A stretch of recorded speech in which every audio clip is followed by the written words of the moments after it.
So you get into the Yankee organization. Obviously, there's a thrill there, but then it's time to go to work, and it's time to become a New York Yankee with the 6th overall pick. I mean, there's pressure on you early.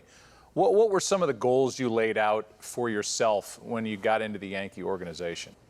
For me, what I've always tried to do is just be myself. You know, I always felt I had a responsibility. I had a responsibility to my teammates, the organization, the fans, the media. You know, I always tried to do the best job I could do on the field, but off the field, I always felt as though I was representing, you know, not only my family, but the Yankees. And, you know, I was coming from Kalamazoo, Michigan, small town. You know, the competition level really wasn't like some of the competition that these guys in California or Texas or Florida played against. So when I first signed, I'd never really struggled. I hit 202, I think, my first year of rookie ball, and I cried every single night. You know, I think when you're a kid, you can't wait to get out of your household and move and go on your own, but I cried, I failed. I didn't think I was gonna make it. I told my parents I made the wrong decision. I should have gone to college first. They told me to stick with it.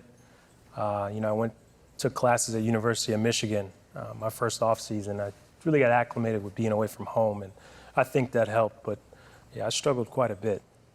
Do you think you cried because you didn't like failing, or do you think you cried because you just flat out missed home? Oh, I think it's a combination of. I mean, if you were hitting 350, I still would have cried. Yeah, I was soft. I still would have cried, man. I think yeah. You're weak, Jeter. You're weak. I think I would have cried. Yeah, I mean, I'd never been away from home, really. Only vacation I ever really went on was my grandparents' house in the summer. So it was adjusting to being away from home. But then on top of that, failure. I mean, you know, this is a game of failure, and you're talking about, you know, in high school, you would never really fail. What was it like the first time walking into Yankee Stadium when you knew you were a Yankee? I'm not talking about spring training. I'm not start talking about after getting drafted. I mean, when you know you're the shortstop for the New York Yankees. That's an interesting question, because I think, I don't know how well you knew our former owner, George Steinbrenner. Why do you laugh? I knew him. He scared the hell out of me. And that's true. That's my point that I'm going to make. You know, he never allowed you to be comfortable. You know what I'm saying? I always felt as though I was playing for my job. You know, the Yankees were known to trade their young players when I first came up. And, you know, Bernie Williams was the first one I think got an opportunity.